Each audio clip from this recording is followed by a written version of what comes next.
Hey lads, welcome back to the Teal Mask DLC playthrough. I've been doing the Kitakami Ogre Clan side quests, and I defeated all of the 7 mob bosses. Every single one has been defeated. So all that's left to do now is to go and get the final prize from the guy who set us on this mission in the first place. In the last one, though, I should recap, I defeated Kotetsu, the final member who was specializing in fighting type Pokemon, and I I defeated her with Gardevoir basically, and Gallade rode the bench. In case you don't want to watch that video, but Gardevoir really popped off in that one, and Gallade just fed into the meme, and you know it was there for vibes. He's there for vibes, you know. Don't judge Gallade. So. Also, with that said, today is the finale of the Teal Mask DLC, so it's a pretty momentous occasion in that sense. Yeah, and after this, I think I'm gonna start the Indigo Disc DLC.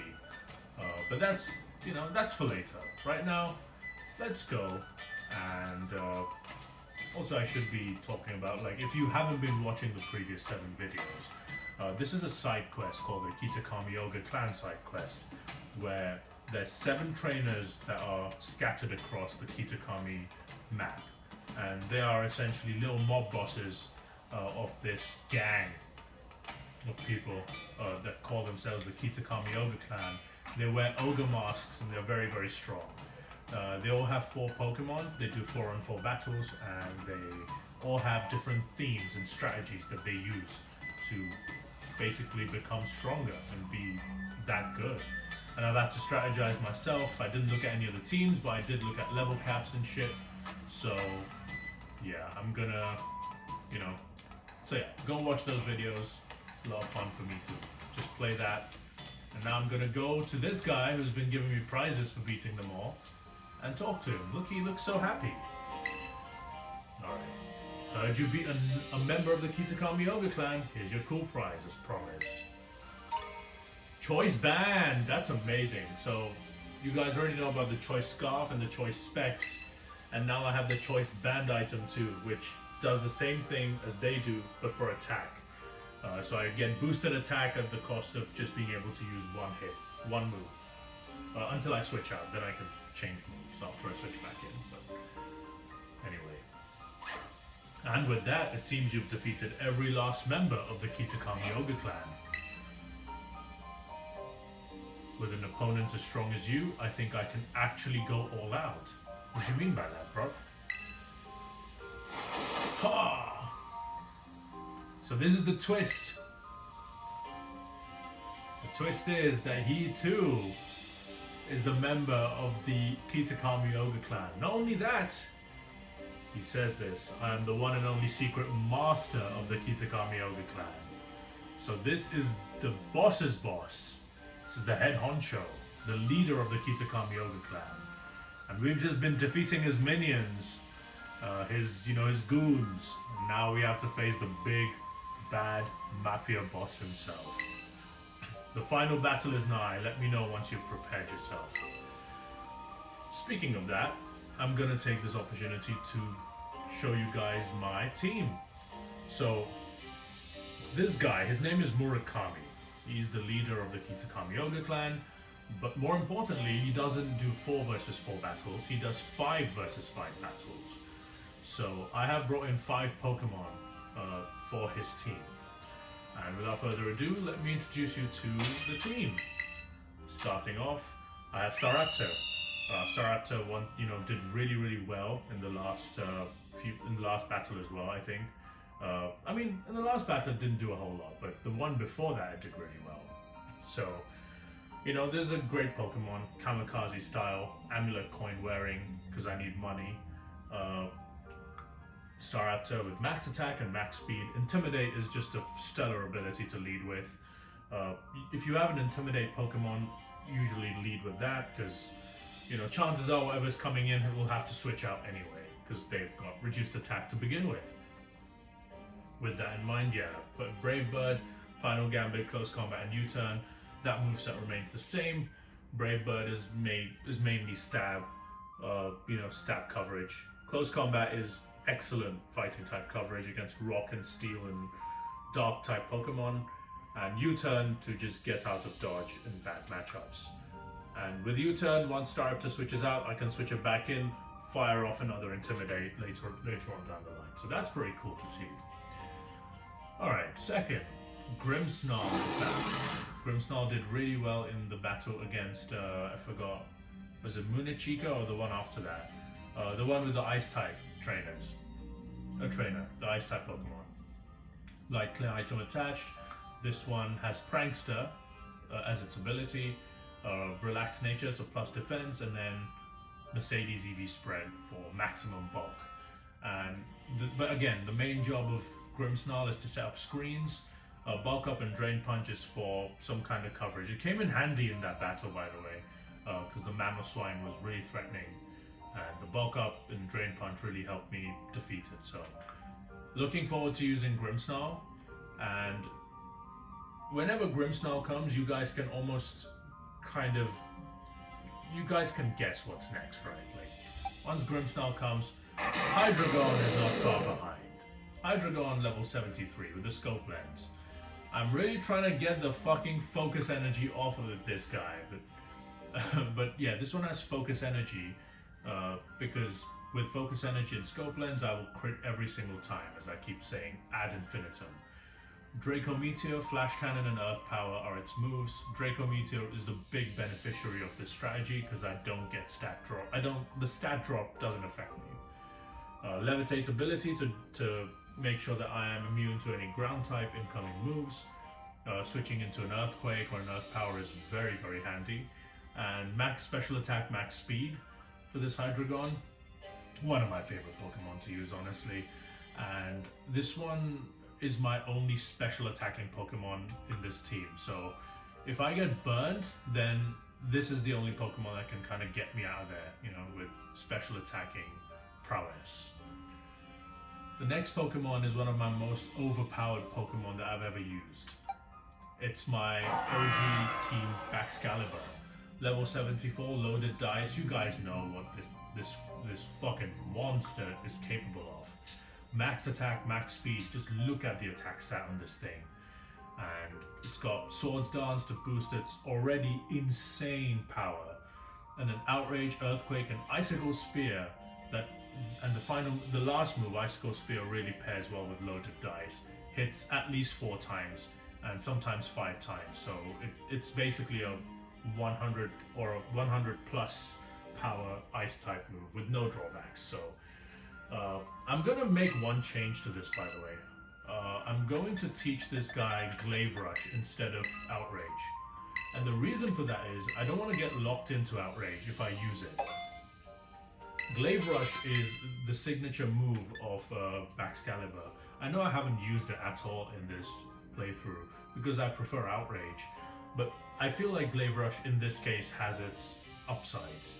And the drawback of Glaive Rush, as you can see, it is 120 power with 100 accuracy, so it must have a drawback, right?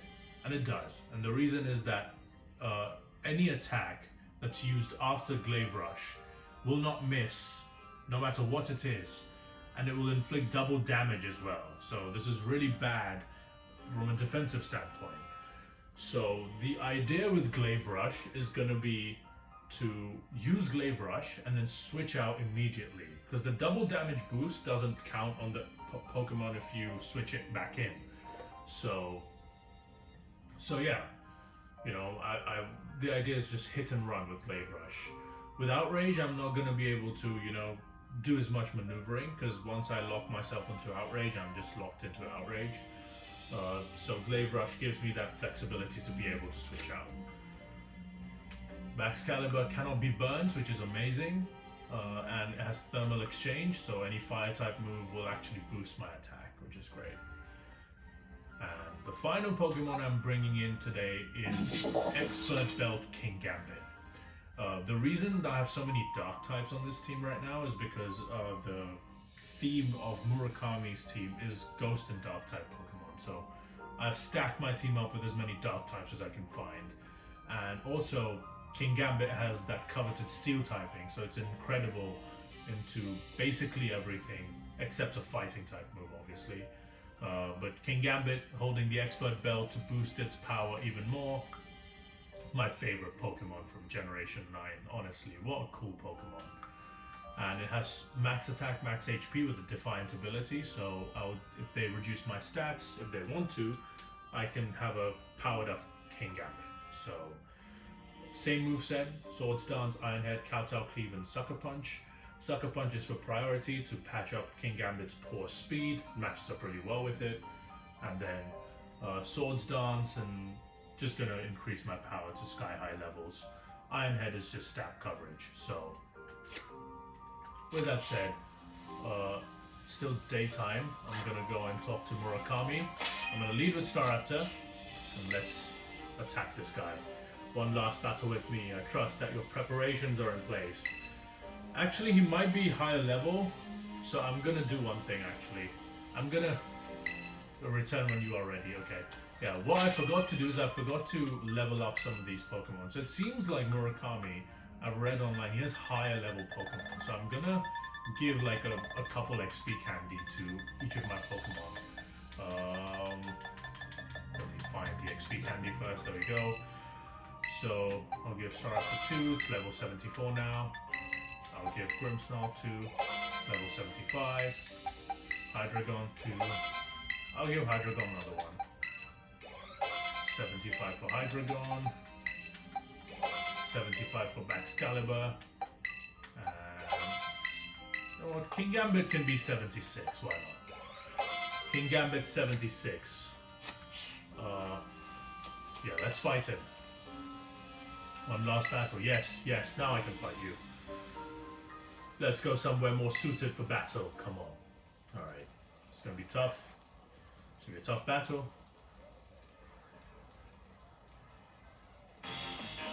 I am Muramasa. Oh, Muramasa, not Murakami. I'm Muramasa, of the secret master of the Kitakami Ogre Clan. Now, have at you.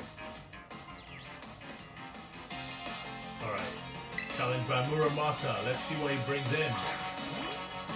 Gengar comes in, okay. We have Staraptor though, which is really cool. So, Gengar. Level 75.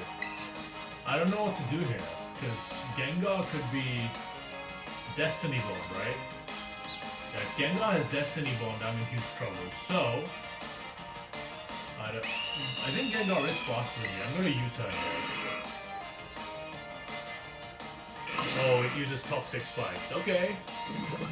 That's not good, potentially. That's quite bad. I'm going to U-turn out here. Toxic Spikes is bad for Excalibur and Grimmsnarl. Staraptor is immune to Toxic Spikes, as is Hydreigon, and as is Kingambit. So I'm actually going to go into Hydreigon here, because it's immune to Toxic Spikes, so it won't take any damage. And I have Earth Power to hit this thing. Gengar no longer has Levitate after Gen 5, I think, so.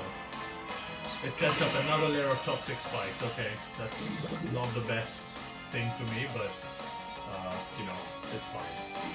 Earth Power comes in, kills Gengar immediately. Critical hit this time. I didn't even use Focus Energy, that was just from the scope lens. So, Hydreigon, brilliant. Kingambit's coming out now, okay. This might be a bit of a problem now. So now that Kingambit is out, Supreme Overlord. Okay, this is Kingambit's main ability. So this means that Kingambit has 110% power instead of 100%. Which means that I don't know what to do here. It might have a fighting type move, so... but because it has Supreme Overlord, I can switch into Staraptor and get an Intimidate down. If it has a fighting type move, then I can scout that. Toxic Spikes are set up, so I have to be very careful what I'm doing here.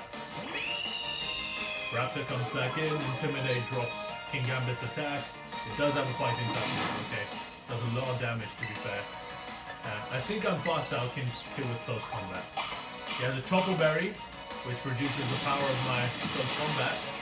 And that's just how fucking bulky this thing is. It only took half from that. Now, here's the thing, right? I've reduced my defenses there. Oh, you just Kowtow Cleave. Yep, that's what I thought. So Kowtow Cleave will pick up the KO on Staraptor, which is really bad. But I'm trying to think what the best play here is. Maybe I can go into Grimmsnarl and then set up the screens, right? He's gonna have Iron Head, doesn't he? And Grimmsnarl will get poisoned by the Toxic Spike, so I have to be careful about that. Excalibur 2. My Kingambit can 1v1 this thing, and no, actually this one has Brick Breaks or not, so I don't think so. I guess I don't have another choice. I have to go into Hydreigon and use Earth Power. Hydreigon once again doesn't take Toxic Spikes. I just go for Earth Power and kill this thing. There we go. That's 2 kills for Hydreigon. Kingambit goes down. He should have brought this thing out last time. He didn't have it, so out comes Crawdaunt. Crawdaunt is a dark type as well, and this one could have adaptability, so I know some of you guys are like, what the fuck, why Crawdaunt, right? It's weak. It's not weak. Crawdaunt could have the adaptability ability. Say that 5 times fast, huh? But anyway, adaptability makes sure that your regular stab attacks are like super effective, basically. So stab gives you a 1.5 times boost to your attack, or special attack, or whatever. Adaptability makes sure you get a 2 times boost instead. So I don't want to take this thing on 1v1. I don't have a super effective move against it. I think it's probably time to switch into Grimmsnarl now. I know I'm gonna take Toxic Spikes here with Grimmsnarl, which really sucks, but I don't have another option right now. The reason I'm doing this is, okay, Grimmsnarl takes T-Spikes, Crab Hammer, okay, that's not cool. I thought he would use an Ice-type move or something, but he didn't. So Grimmsnarl took that damage for nothing, basically, but I'm gonna Reflect. With my Prankster ability, my Reflect goes up, and I get stronger against physical type moves. Crabhammer comes in. Grimmsnarl's gonna go down next turn, it seems. It does survive, the champion survives. I'm gonna have Light Screen and go down. Oh, it just outweighs, I don't even get the opportunity to. So Grimmsnarl goes down, second for Reflect. So I'm now 2 Pokemon down. I have to go into Hydro. I think it's time to. I'm gonna pull the trigger on the Focus Energy Sweep. Hydreigon comes in. It's time. Focus Energy, boys. Now every attack will crit, no matter what you do. Knockoff. Oh, shit! I didn't think about knockoff. Scope Lens is gone, which means my crit chance goes down again. Ah, shit! That sucks. Because I really wanted this thing to be able to crit more, but because he knocked off my crit. Oh, Crabhammer missed, which is really cool.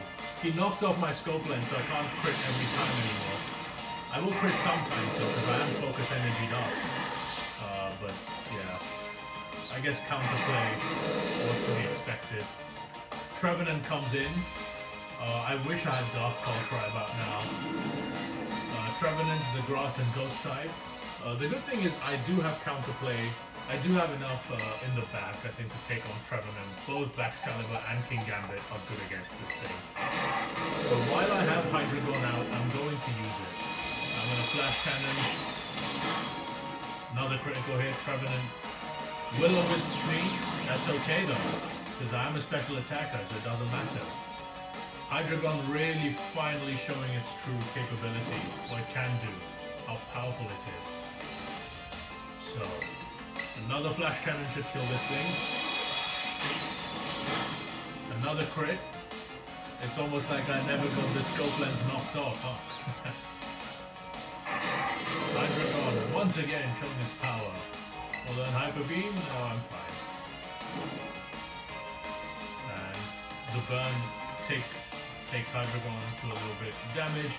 And the final Pokemon, for some reason, is a measly Duskers. Oh, it has the pressure. Okay, it's gonna add pressure. Now I wonder if this Dusclops has the Eviolite item. Let me check that. Let me flash cannon. Why don't you use Dusknoir? That's a crit, and that's how little it did. Oh, it has Pain Split. Okay, I see what it's doing. It definitely has the Eviolite item attached to it. It's gonna... My Reflex gone. That's okay. It's gonna Pain Split. Okay, that's not good. Okay, so with Pain Split, what happens is it takes the total of your of both of the Pokemon's HP, divides it by 2 and gives it to both of them. So, I think in this case, it's probably better if I just don't do as much damage, but I'm gonna Flash Cannon this thing down, try and bring it down to a reasonable health. That's another crit. Focus Energy really helping me. As you can see, Pain Split's not doing a whole lot because the difference in our HP is not super high. What I'm gonna do is I'm gonna Earth Power to try and reduce special defense. Ooh, another crit. I did more damage. And now, again, Pain Split continues to chip down Hydreigon. I'm gonna have to let Hydreigon go, I think. I don't wanna risk like a full health Pokemon taking bigger hits. So Dusclops almost down, and the special defense is falling. Pain Splits for some more chip, and it's so low. I think I'm gonna Draco. I'm just gonna drop a Draco. Fuck it. I'm gonna drop a Draco. Draco Meteor kills Dusclops. No critical hit. Just raw Draco. And there we go, Hydreigon sweep complete. And Muramasa is gone. Marvelously done. We are utterly defeated. $16,000. That was a Hydreigon masterclass. Even without the scope lens, it did so well. Ha ha ha, so you managed to defeat even me. I must commend your strength. Bro, why are you acting like you've gone mad? What's this? What's this? What the hell's wrong? It's the Holy Spirit has gotten into him. The Holy Spirit. Spirit of the Ogre. Ha, just kidding. Thanks for taking part in our little event. You see, the Kitakami Ogre Clan is actually a special campaign we run to train up the kiddos and let them experience the joys of battling. Bro, if this is the fucking campaign to encourage children, like, I'm sure there's no child trainers in Kitakami, really. We always hold this event around the same time as the Festival of Masks. Problem is, our members don't know how to hold back, so kids never made it to the end before. That's what I mean. The kids are just gonna get fucked over. They're never gonna come back. I think you might be the first one to defeat me. Oh, why is he acting like this? The Holy Spirit has gotten into him. He is very angry. Oh, he's actually gone crazy. He's not very angry. He's just gone crazy. He's Delulu. So here, congrats. Take this prize. Ability patch! Yes, okay, I needed this thing. An ability patch will allow me to switch my ability of one Pokemon one time to a hidden ability. Oh, I don't even know who to use this on, actually. Change the regular ability to a rarer ability, aka hidden ability. Pokemon has been doing well in these recent generations to make hidden abilities more accessible to regular trainers. You know, the ones who can't get them from trading or from the Dream World or whatever the fuck, or special events. Ability patches are a great way, and another great way is to do Terra Raid battles 3 stars or above. 3 stars or above, you start to see hidden ability Pokemon coming up, and the higher the star rating of the Terra Raid battle, the easier it is to find that hidden ability. So I've found quite a few hidden ability Pokemon with those Terra battles, so don't skip those. Keep up your training in the land of Kitakami. Grow big and strong in the great outdoors. Alright, that's it. That's it for the Kitakami Ogre Clan. We are now the Mafia bosses ourselves. We've defeated the Mafia. Now I am the the best trainer in Kitakami, the strongest one. And with that, that's the end of the Teal Mask DLC. In the next video, I'm going to start the Indigo Disc DLC. But yeah, let me know what you thought of this DLC part 1, basically. And yeah, you know, Hydreigon, man of the match for this battle. I will probably level up some of my other Pokemon. And I'm going to show you my box real quick before I leave. So these are some of the Pokemon I was thinking of training, but I haven't really trained them up. I'm probably not gonna train them up ever, but we'll see. I have my Poltegeist, Jolteon. You guys can look at the levels if you want. Gardevoir at 74. My Poison Heal, Leftovers, Gliscor. I should put away held item. The Gliscor, by the way, is also. I found a Gligar in the Terra Raid Den. I think it was a 4-star Terra Raid Den. And a Gligar with the immunity ability, that's its hidden ability, will evolve into a Poison Heal Gliscor. So I got Gliscor, I have the Empoleon with the Torrent ability. I can switch this to Defiant if I want. Although Empoleon just got a new hidden ability, Competitive, which bodes much better with its special attack, being higher than its physical. Electros was there, you know, level 74. My Gastrodon's level 74. You've seen some of these Pokemon, but just in case you hadn't. Como-O, that came to this one battle, is level 75. Howlucha 75. The bench-warming Extraordinaire Gallade 74. Toxapex 74. My Golem that I caught in a Terra Raid battle, also hidden ability, Sandveil, 75.